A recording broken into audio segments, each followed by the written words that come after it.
When I was growing up, one of the favourite things I owned was a game called Mech. Now at the time, I had no idea that it was part of a much larger series, and it wasn't until about a decade later I found out that there was a tabletop game, books, and many more video games as well.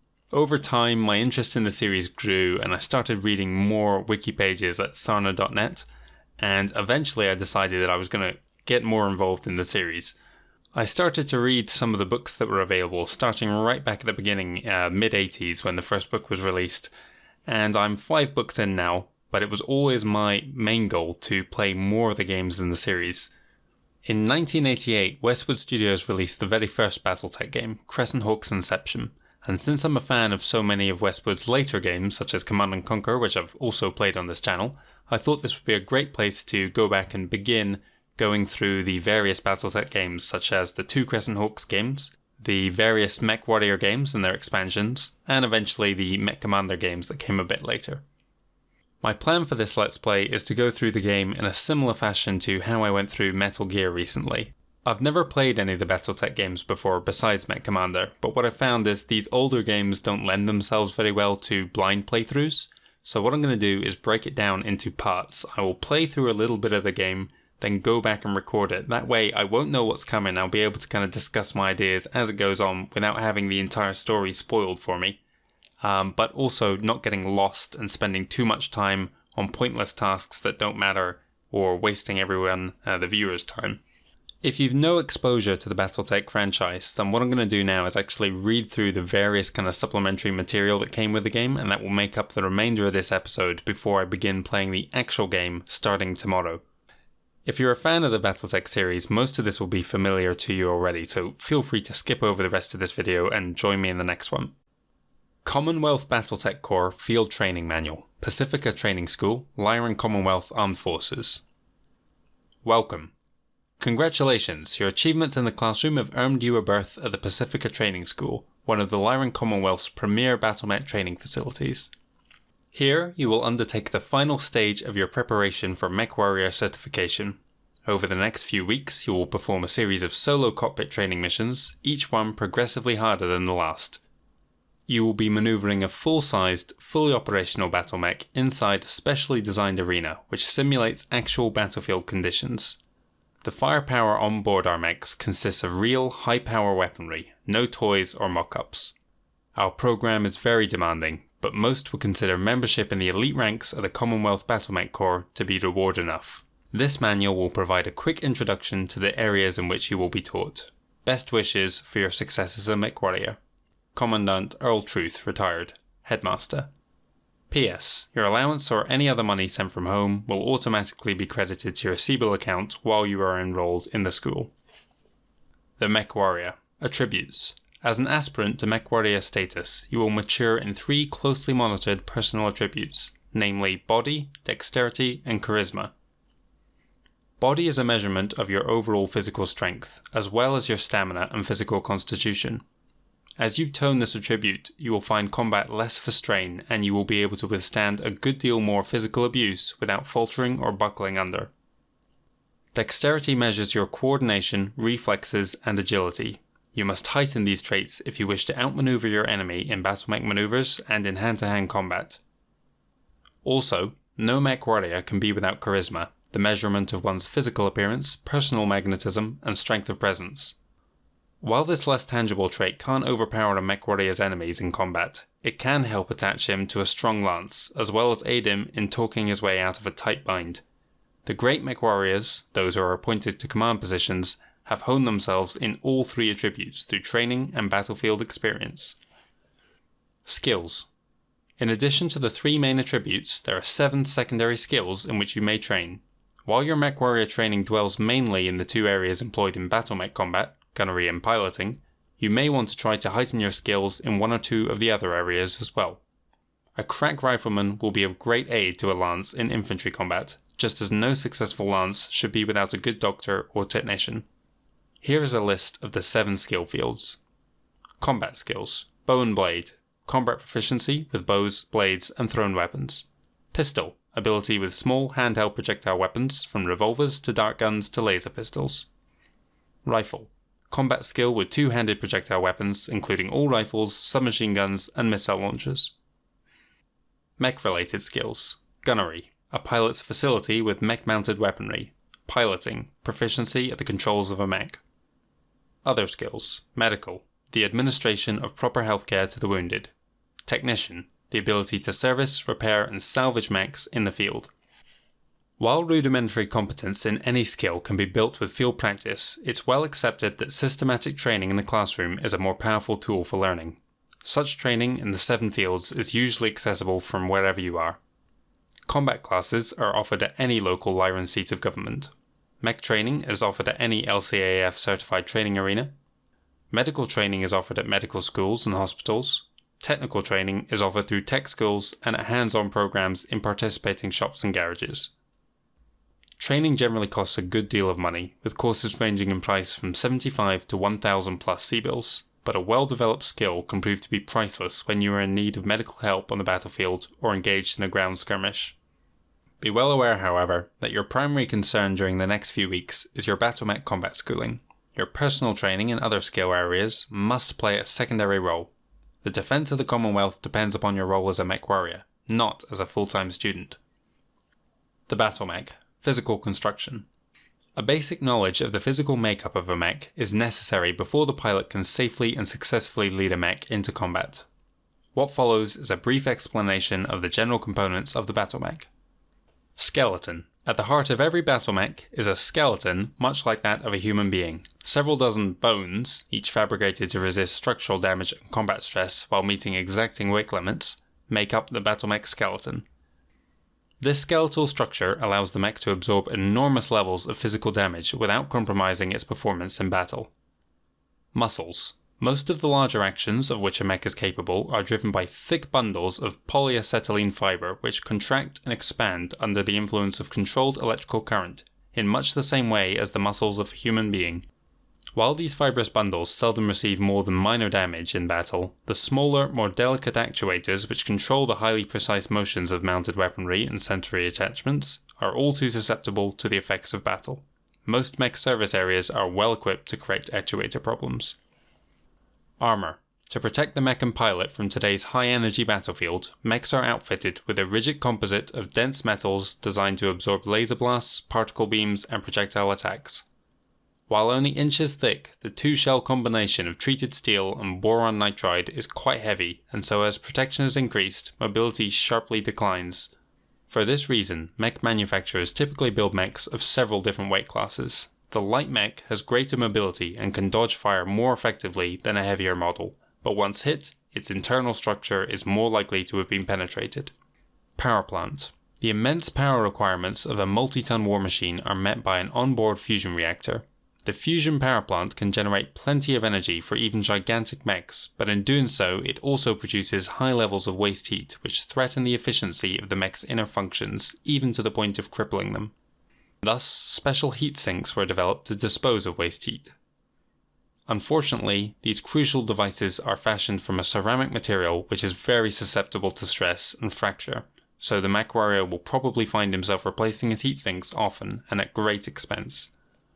Thrifty pilots have been known to ignore damaged or destroyed heat sinks, preferring to cool their mechs manually by travelling through water masses. Life support system. The crew cabin of a mech generally holds 2 humans, a pilot and a passenger. The cabin environment is carefully controlled, providing protection from combat damage as well as from high levels of heat and radiation generated by the power plant. In case of a catastrophe, the cabin is equipped for speedy evacuation. Movement. Depending on its weight and size, a battle mech may reach walking or running speeds ranging from 40 to 100 km per hour in open terrain. Travel speed may be slower depending upon the terrain, but virtually no obstacle will prove insurmountable to the mech. Some mechs are outfitted with jump jets, which allow them to jump a limited distance. These may prove handy when a pilot encounters a small patch of obtrusive terrain which, without jump jets, would prove to be an arduous obstacle. While all battle mechs can travel through shallow masses of water, most are unable to operate efficiently when wading through deeper waters. Combat. Mech combat is an unrefined science. Every veteran mech pilot has developed a unique style and strategy, and little agreement has been reached on correct battle techniques. If any strategic conventions have emerged, they are the predictable tactics employed by the unimaginative battle computers found in every mech cockpit. These combat computers, which can be activated and deactivated at the pilot's fancy, instruct the mech to pick a target, move unerringly towards it, and destroy it with all available firepower. The computer will continue this pattern until all visible enemies have been dealt with. This battle algorithm is effective in combat where the odds stack in your favour, but if the opposition is strong, you'll want to keep manual control over your mech's combat facilities. Remember, you are here to learn how to fight a battle, not how to watch one. Here are a few pointers to keep in mind during combat. Use the terrain to your advantage. If you have to move quickly, travel across wide open ground, but when the firing commences, a mech out in the open is like a soldier caught with his pants down. Forest provides good protection from your enemies, and the thicker the better. Water masses also provide some protection, and they can cool off a hot mech as well. Use your scanning to locate the more dangerous enemies and open fire upon them first. The mech that's put together like a weapon stockpile usually doesn't have room for much armor, so you can take them out with little work. Keep the enemy on its toes. The more movements you make, the harder a time your opponents will have of hitting you. Of course, your aim may suffer a bit as well. Successful combat strategies don't spring from the teachings of some 8th century Far Eastern battle philosopher. They come from a Lance's CEO who's got some half-baked notion about how to overcome insurmountable odds or succeed at the impossible. In short, never sell yourself short on the battlefield. Your so-called insanity today could become textbook military procedure tomorrow. After your party has defeated its opponents, remember to regroup at the point where combat began. This will reduce the risk of being caught by stray remnants of the opposing forces. And if all else fails, fire off one last salvo and get out. Fleeing isn't honourable, but getting killed and losing a mech is neither proper nor wise. Away from school. While training missions are typically quite brief, they are physically and emotionally demanding. Since we at the school realise this, we have not prepared any rigid timetable for your training. Rather, we allow you to advance at your own speed, undertaking the various training missions only when you feel you're ready. Fast learners may, however, find that we are unable to prepare our facilities quickly enough to keep up with them. It takes around a day for us to clean up and reset our training course after each mission. In between missions, you will find much to do in the surrounding town. The Citadel, the planetary seat of government, hosts infantry combat courses which are quite valuable, despite their sizable tuition fees. Luckily, the Comstar station next door has full banking and stock trading facilities. And for your shopping needs, local stores include a weapons shop, an armour shop with full repair facilities, and a Mech Loop, that's a mech service station for you Flatlanders. Of course, we expect all students of the school to maintain mature behaviour and a courteous attitude in class and free time. However, should the student become involuntarily drawn into a bad situation, remember the reputation of the school you're attending and wreak some havoc. After all, do you want to be a mech warrior or a librarian? You'll find that ground combat is much like mech combat, not surprising when you consider that mechs were designed according to specifications perfected over millennia in the human body. Occasionally, the school allows students to travel the quiet countryside of Pacifica for a few days and visit the various towns to the north and west. You may inquire about taking vacation time after you've completed your first 12 missions. The WSP-1A Wasp. The WSP-1A Wasp was the first recon mech to be mass-produced for the Terran military. Since its initial production in 2471, the mech has spread to all parts of human-occupied space. Old Starlead records show that thousands of Wasps were constructed in 4 centuries preceding the Succession Wars. Though many of these have been worn out or been destroyed, estimates show that more than half of this total is still in operation. Further, some Wasp designs are still being constructed in some areas of the Successor states. The large number of Wasps available for use should ensure that it remains among the main light recon mechs of the Successor states for centuries to come. The Wasp design has always been used for general scouting and reconnaissance duty. Far too lightly armed and armoured for battle, its speed and manoeuvrability can generally keep it out of major confrontations. History.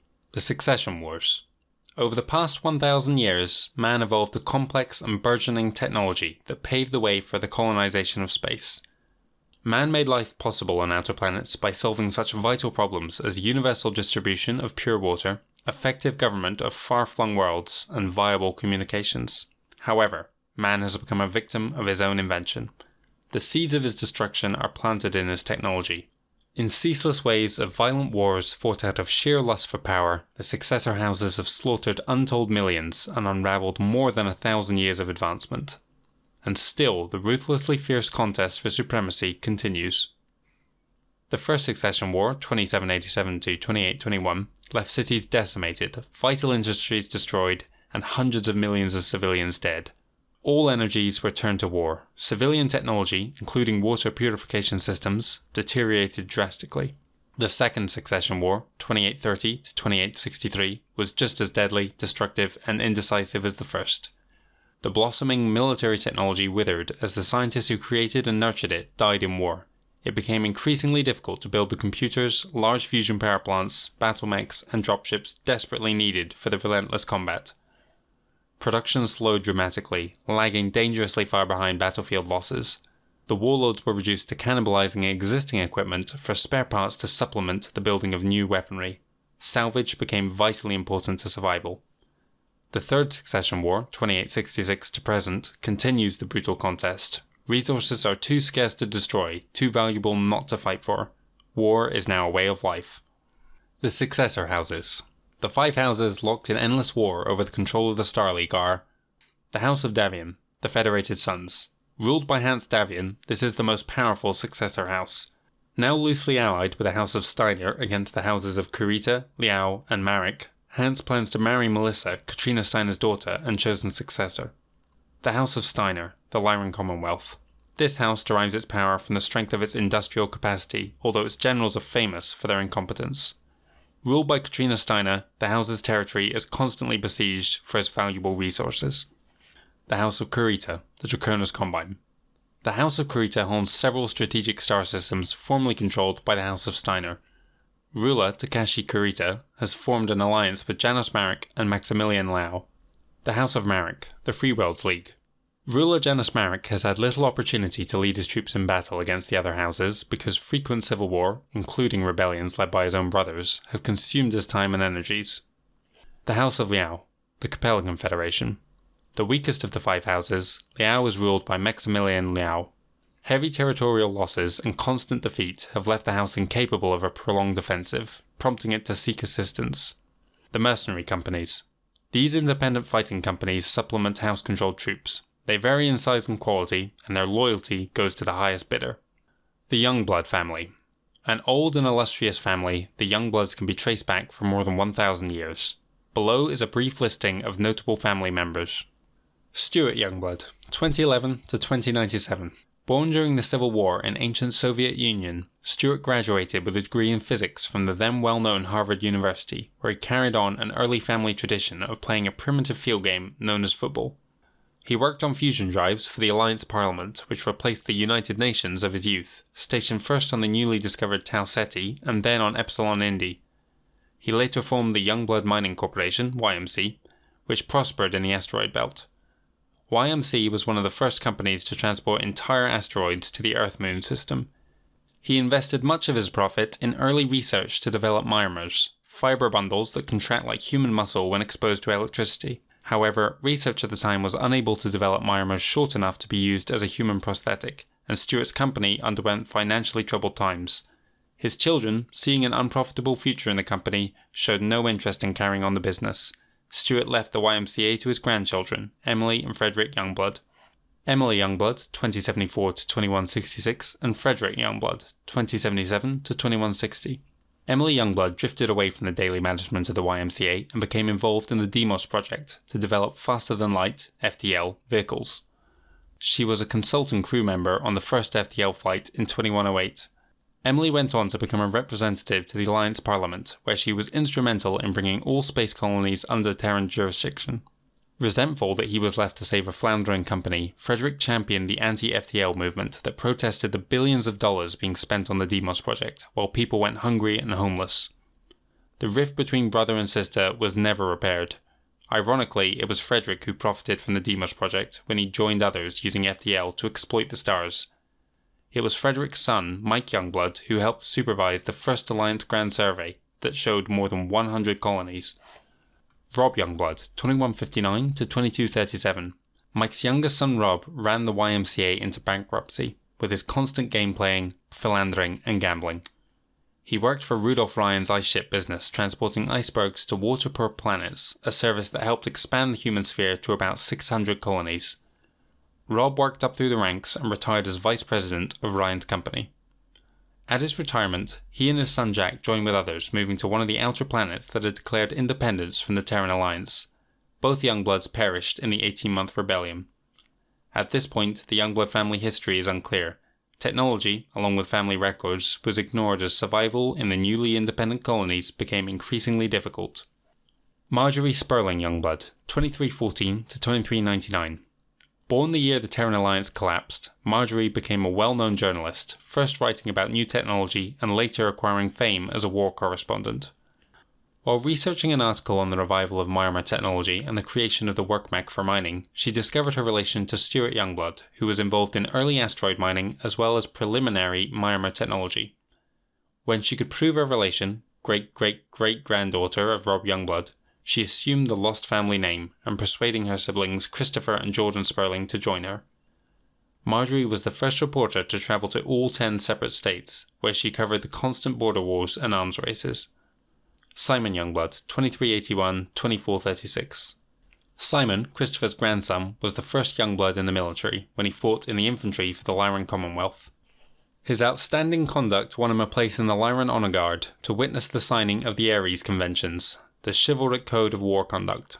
He continued on in the military, war being constant then as now, and was killed in action 2436. P.A. Youngblood, 2421 to 2483. In one of the few remaining personal documents left by a Youngblood, Pia attributes the death of her father, Simon, on her 15th birthday as the prime motivating force that propelled her into the military. The first Youngblood woman in combat, Pia received her commission in 2439, the year Terra developed the work mech into the battle mech, changing the face of combat forever.